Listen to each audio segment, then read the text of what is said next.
Mamon adalah istilah yang sering muncul dalam Alkitab dan di dalam teologi Kristen, dan biasanya diartikan sebagai personifikasi kekayaan dan harta benda materi. Penggunaan istilah ini biasanya memiliki konotasi negatif yang berhubungan dengan kekayaan duniawi dan keserakahan, serta menjadi penghalang dalam pencarian jalan rohani.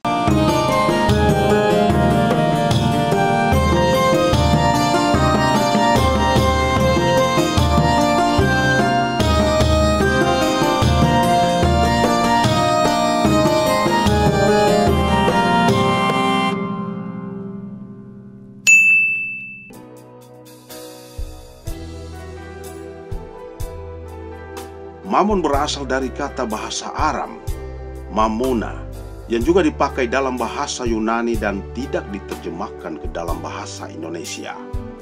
Kata mamon itu mempunyai arti meredahkan, mencari keuntungan secara tidak benar, keserakahan, sesuatu yang materi seperti uang, harta benda, kekayaan duniawi yang menguasai seseorang dibandingkan dengan pelayanan kepada Allah. Tetapi Tuhan Yesus Kristus memakainya dengan gaya bahasa personifikasi untuk menunjukkan kepada satu oknum sebagai lawan Allah. Tuhan Yesus mengungkapkan pengabdian kepada Mamon merupakan saingan terhadap pengabdian kepada Allah. Dengan kata lain, hamba Mamon ialah seorang penyembah berhala. Mamon, kekayaan dan uang telah menjadi berhalanya, tujuan dari penyembahannya. Dalam Alkitab, Mamon sering dianggap sebagai kekuatan yang mendorong orang untuk mencari kekayaan dan keuntungan duniawi, dan bisa memicu perilaku yang tidak moral atau tidak etis. Ayat-ayat yang menyebutkan Mamon seringkali digunakan untuk memperingatkan tentang bahaya cinta uang yang mengganggu kehidupan rohani seseorang. Salah satu referensi Mamon yang paling terkenal dalam Alkitab dapat ditemukan di dalam kitab Matius pasal 6 ayat 19-24. Janganlah kamu mengumpulkan harta di bumi. Di bumi ngengat dan karat merusaknya, dan pencuri membongkar serta mencurinya. Tetapi kumpulkanlah bagimu harta di sorga. Di sorga ngengat dan karat tidak merusaknya, dan pencuri tidak membongkar serta mencurinya. Karena di mana hartamu berada, di situ juga hatimu berada. Mata adalah pelita tubuh. Jika matamu baik, teranglah seluruh tubuhmu.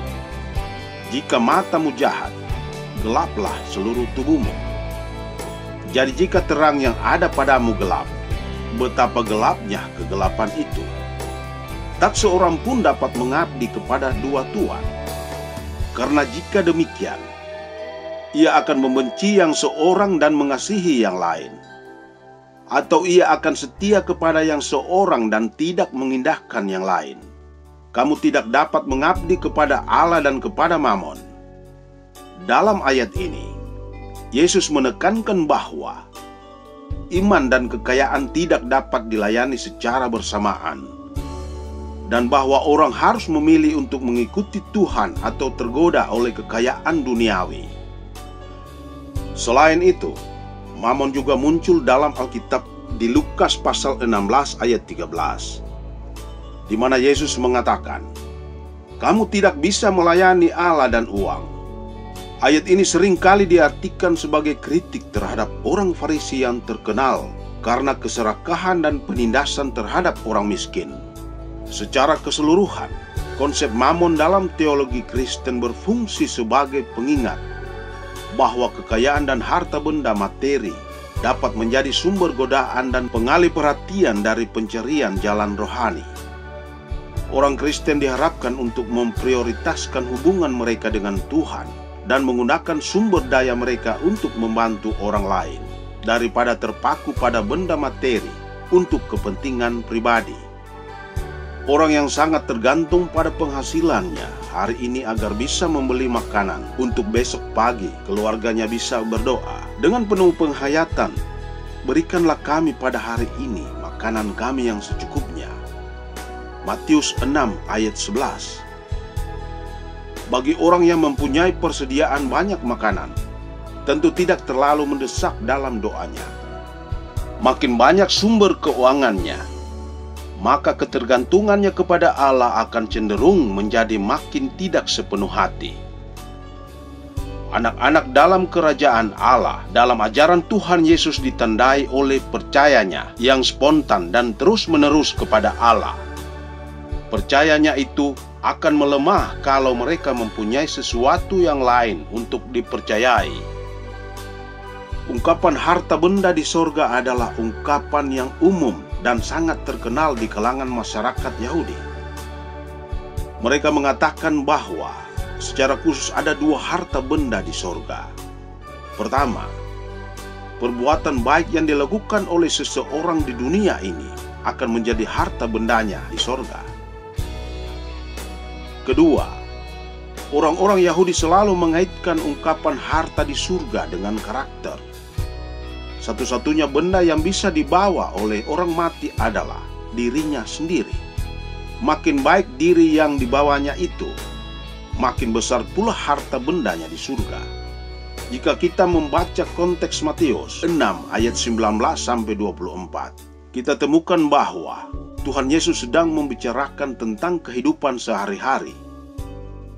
Inti pada ayat 21, karena di mana hartamu berada, di situ juga hatimu berada. Jemaat pada masa sekarang tentu akan lebih memahami cerita perumpamaan di atas. Bila hutang dan diskon yang dilakukan bendahara itu dikonversikan dengan nilai uang pada masa kini, perbedaan diskon yang diberikan di antara keduanya disebabkan pertimbangan adanya perbedaan keuntungan yang diperoleh dari penjualan minyak zaitun jauh lebih besar daripada keuntungan dari penjualan gandum. Tuhan Yesus Kristus menutup cerita bendahara yang tidak jujur dengan satu kalimat inti pengajarannya. Ikatlah persahabatan dengan mempergunakan mamon yang tidak jujur, supaya jika mamon itu tidak menolong lagi, kamu diterima di dalam kemah abadi. Dengan perkataan itu, Tuhan mengajarkan supaya murid-muridnya menjadi cerdik dalam berurusan dengan mamon, yaitu dengan mengikat persahabatan atau melakukan perbuatan kasih kepada sesamanya, seperti yang diperbuat oleh seorang Samaria yang baik hati. Produced by Mesbah Keluarga.